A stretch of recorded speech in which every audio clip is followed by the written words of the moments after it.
Welcome into another episode of Three's a Crowd. I'm Preston Vargas, and I'm riding solo today. Eli is on vacation for the next couple weeks. So, before we get started, don't forget to hit that like button and subscribe to the channel. We have a goal to get to 200 subs by the start of football season.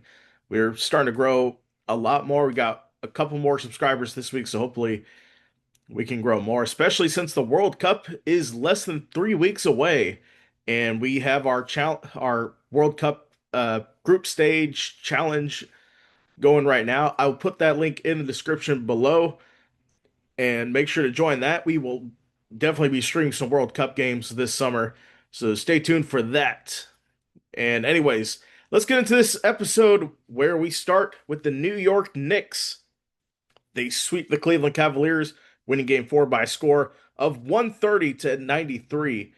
Of course, the Knicks going to their first NBA Finals since 1999. It's been a good run for them. Of course, last time they lost to the San Antonio Spurs in that series, which Spurs and Thunder play there tonight. But we'll get into that series a little bit later. But let's go for the Knicks now. They've won 11 straight games in the playoffs. This is their longest streak in franchise history. Also, another bit of a nugget here is the Knicks have swept their fourth series in franchise history, and two of them were this postseason. That's insane. They've gone a total of 12-2 in the entire postseason. Atlanta took them to six, but we all know how that ended in that blowout fashion at State Farm Arena. But let's take a look at the stats for the Knicks from this one. Not really much scoring. Landry Shamet gave you 16 off the bench, and he's been great off the bench so far, but it's been pretty average. Karl-Anthony Towns is 19 points, 14 rebounds, 3 assists. Miles Bridges 15 points. Brunson only 15 points, and Anunoby 17 points. So it's not good, but it's not bad in terms of offensive production. But they got it from everyone. That's why they scored 130 against the Cavs last night, and we didn't do that game. We'll get into the other one a little later, but I want to talk about the Cavs for a second before we move on. Of course, James Harden, he only had 12 points, 2 for 8 from the field, 0 for 6 from beyond the arc. And it's been a pattern. Playoff James Harden has shown up in the worst possible way. So, game 3 for James Harden, 19 points. Okay, decent game. 5 rebounds, 5 assists, 8 for 15 from the field. That's probably his best game, but he was only one three-pointer made, 1 for 7 from beyond the arc. Madison Square Garden, 18 points for Harden, 6 for 15. He's kind of showing up, but kind of not. But this was abysmal here for Harden in game one. 15 points, 5 for 16, 1 for 8 from three. Then going back to the game that they won in Detroit last Sunday. James Harden only 9 points, 2 for 10. So it is a thing. It's not just a meme for James Harden, but it's a thing at this point that he doesn't show up in big games. And that's been the case for years for him. And of course, Donovan Mitchell getting the monkey off his back, going to the conference finals for the first time in his career. It's also a great accomplishment, but we'll see where the Cavs go from here. I think that Harden and Donovan Mitchell make up a good core for that team. We'll see how they do. I think they'll probably be a top 2 seed next year. But let's get into this one. The game that we didn't do, or I should say, we didn't do the Knicks Cavs game because this game took place in Montreal, where the Carolina Hurricanes and the Canadiens were tied at 1 apiece entering that game. But it took a little overtime, but Carolina won their 7th straight overtime win in the playoffs and 5th overtime win this postseason. Hurricanes take a 2-1 lead on the road at Montreal. Of course, you had the game-winning goal for, let me see. It was so they gave it to Svechnikov. At first, we thought it was Sebastian Aho who scored that, but it was Svechnikov. That's the game we streamed last night, but Montreal scored 2 goals. in that one, we had um, Gosper scoring the opening goal 8 minutes into the game. Then Matheson with a goal later in the first, and a minute later, Taylor Hall scoring to take a 2-1 lead. And then Hudson tied it up at two. But Noah Dobson thought he had a goal in the third period, but it was waved off because Cole Caulfield was just a tad offside. So that is that for that series, so or for that game. And then obviously the overtime goal you had from Andrei Svechnikov. So we should we should have that series game. Let me check. Game four is on Wednesday night at 8. So let me take a look at our stream schedule. And we will have that game on Wednesday night. So make sure to tune into that. But in my prediction for this series, I think that Montreal's going to take it in seven. I think this is, I think their fans are amazing. They're definitely on the right track there. But I think Montreal is definitely going to take the series. I think they may even win the cup as well. But we will get into that a little later as we talk about the NBA tonight. And tonight between the Spurs and the Thunder, that is the game that we are streaming live tonight. Make sure to tune in to that 8:30 Eastern right here on the Three's a Crowd YouTube channel. Now, Wembanyama, he is something else. Hitting that half court shot at the end of the half against the in game four. I mean, I would tell you it is rare that my jaw drops when watching a game. When I saw that game on Sunday night, we were supposed to stream that game, but something else came up and I didn't end up streaming it. But anyways, I never had my jaw drop to the floor like that. I mean, every night it feels like Wemby is doing something that we have never seen before. In fact, let's take a look at the stat lines from this one. Wembanyama 33 points in that one, and then he had 26 and lost to the Thunder in the other game, and only 21 again in game two. But in game one, double overtime, 41 points. So he's definitely a consistent scorer for the San Antonio Spurs, and they need him to step up big time if they want a chance to win on the road in Oklahoma City. So that is going to be something to watch for tonight. But SGA on the other side, we'll see how he does in the game Sunday for OKC. He only had 19 points, 4 rebounds, 7 assists, 6 for 15 from the field. So we'll need to see him step up. I think, in my opinion, I think that the winner of this series is going to win the NBA championship, no doubt. I think it's probably going to be. I won't give you a number on in how many games that it will happen, but I think the winner of this series will win the NBA championship. Yet arguably the best player in Victor Wembanyama. Some say should have won the MVP. I still think SGA is the right choice for the MVP. We can debate that, or we can debate that later, or you can debate in the comment section below. But I would say they got it right with SGA. But Wemby is definitely going to be the one of the best players in the NBA. I think even probably the GOAT. I might agree with a friend of the show, Jackson Burleson, who said he's probably going to be the GOAT of basketball. The trajectory he's on right now, if he can win a couple championships, and I think he will win a championship at some point, it's a matter of if not when with him. You can just tell by that instinct that Wembanyama has. So yeah, like I said, the winner of this series will win the NBA championship over the New York Knicks. And now, speaking of the Knicks, as we know, they swept the Cavs. Could we be in store for another sweep? But this time in the NHL tonight is Game Four between the Golden Knights and the Colorado Avalanche. Now, this is what I was not expecting to see. The Golden Knights are up 3-0 on the on the Colorado Avalanche. Arguably a lot of people's best pick to win the NHL this year, to win the Stanley Cup Finals.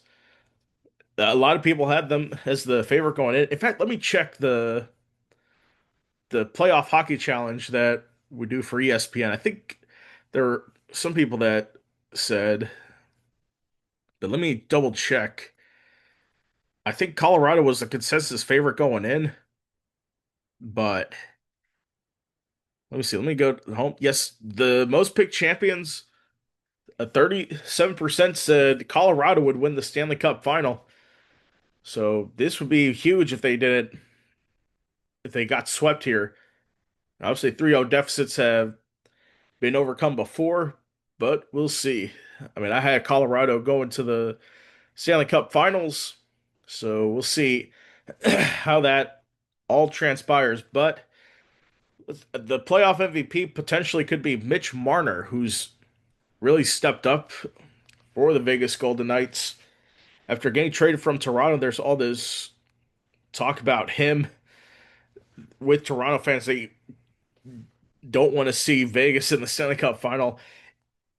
But Mitch Marner had 2 assists the other night in the come from behind victory for Vegas. They led the first 3 goals in the first period, and then tied up in the second. Scored the last two in the third to win it 5-3 in game three. But in game two, you had a 3-1 victory on the road. And game one, they won 4-2. So Vegas is definitely trying to go to their third Stanley Cup final in franchise history. A very short franchise history, mind you. They've only been around since the 2017-2018 season. So they've really come on and have shown that they're one of the best run organizations. You can do it if you really want to. If you have a good foundation, you can definitely do something with it. So that's a lesson to every other NHL team. If you want to compete, you can. Every team basically pays the same in terms of the salary cap, and yeah, I think that Vegas is showing why. Of course, they're an attractive place to come for free agency and stuff, but yeah, I think because according to the odds right now, Colorado is slightly favored at -115 to win, and the puck line does have Colorado, but I think that Vegas will want to get the sweep done in their home barn. So I think Vegas is going to win tonight and go to the Stanley Cup Finals. So now we'll talk about go from hockey to baseball now with a big result here. Um, the Houston Astros combined for a no-hitter against the Texas Rangers last night. So they won 9-0, no hit the Rangers.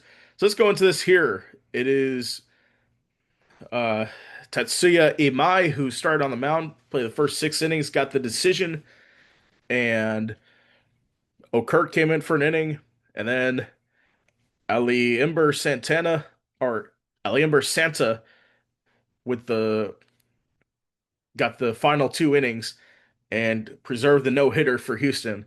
Now I was surprised to learn that it was only it was the first no hitter since 2024. There's been over 600 days since the longest drought in 20 years, and it was finally broken last night.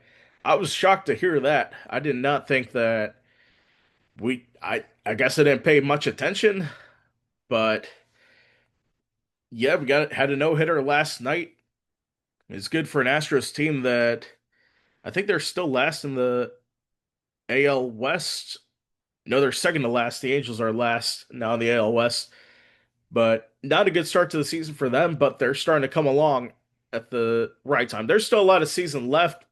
Still 3 months left of the season. 3 or 4 months. Yeah, 4 months left in the season. So there's still time to turn around, but it was good for them last night to get that no hitter.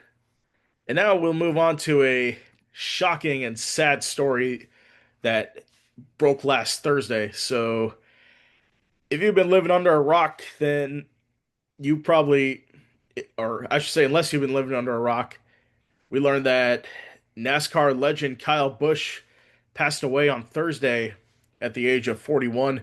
Later learned that he died from sepsis stemming from severe pneumonia that he had.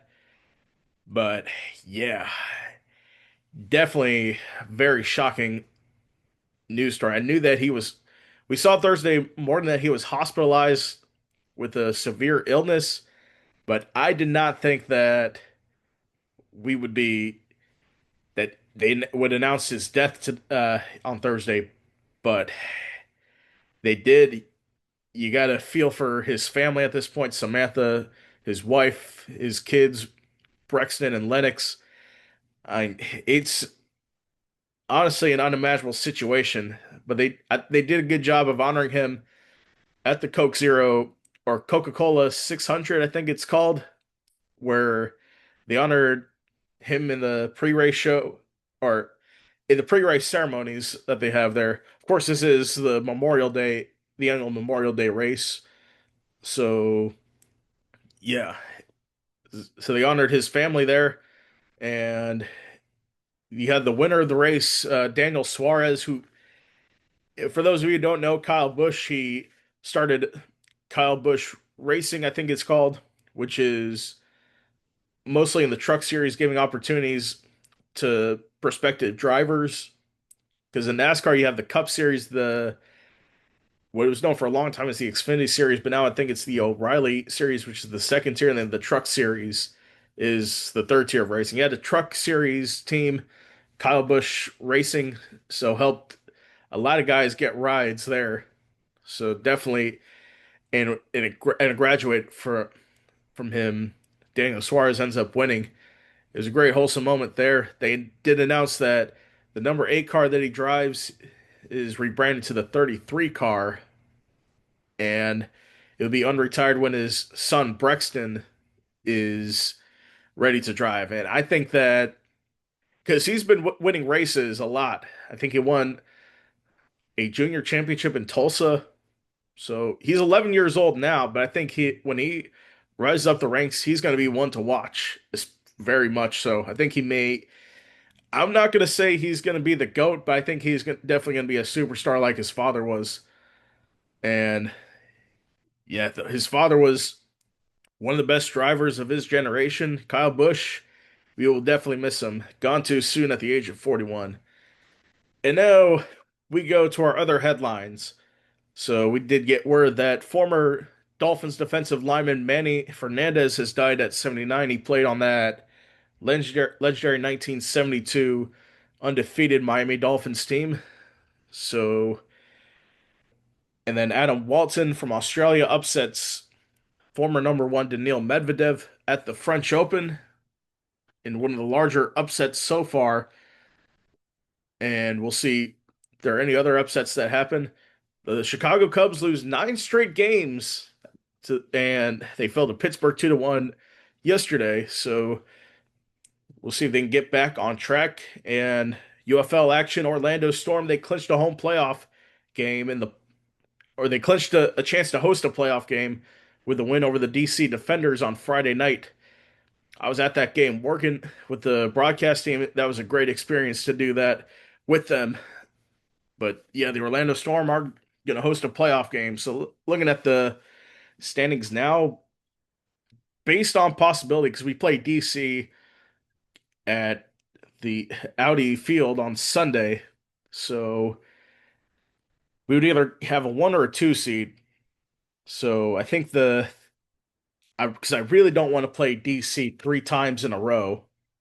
I think the thing is we have to hope that if we somehow tank this game to rest our starters for the playoffs, that might be the best case scenario to rest them, potentially play DC, but I don't want to play them 3 times in a row.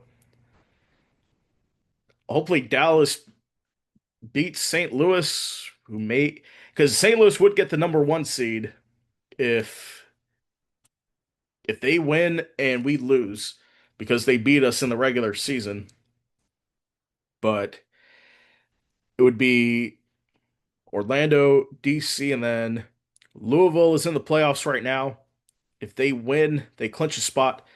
So Louisville's definitely a team, and they play Columbus. And so I think Louisville, they start off like 0 and 3 to start the season, and they battled their way back. How many games in a row have they won?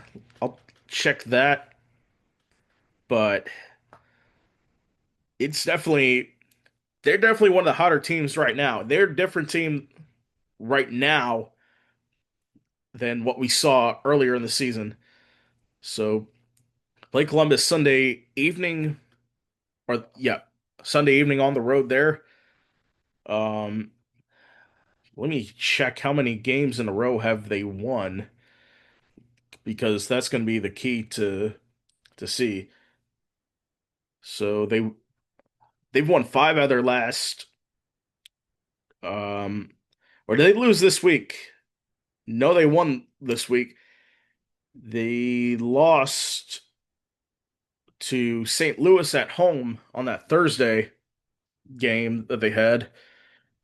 So they've won five out of their last six games. So they're definitely one of the hottest teams in the league at this point right now. So we'll see what happens. But I think the Orlando Storm are well poised to win a title. But let me take a look at the title odds for the UFL because that could say a lot. Because okay, here we go. So the Orlando Storm are tied with the Battlehawks at plus 200 to win the championship. And to be honest, I would say the better matchup for Orlando would be the DC Defenders because they lost their quarterback and they haven't looked the same since. So we'll see what happens when we can play a hobbled DC team at home for the third time in a row. But it's hard to beat a team three times in a row unless we tank this game and then, but we don't want to lose control. I guess it's not the end of the world if we lose the one seed because the championship's played in the neutral site Audi Field in DC, which I may go to that game if the Orlando Storm win it. But we're getting a little sidetracked here. Let's go. Let's continue on. NCAA baseball tournament is set. UCF is going to play NC State on Friday in the Auburn Regional. So make sure to tune into that. And then Princeton beats Notre Dame 16 to 9 in the men's lacrosse championship, always the traditional Memorial Day game where Princeton won their first title since 2001. That was a good moment for them. Anyways, let's get to what we're watching for this week. And for me, it's going to be Spurs Thunder tonight and the rest of the series, which I believe will go to 7 games. So that will do it for this episode. Don't forget to hit that like button and subscribe to the channel. We'll be back for another Rankum episode on Friday. Anyways, thank you for watching. Have a great evening, and we will see you again next time.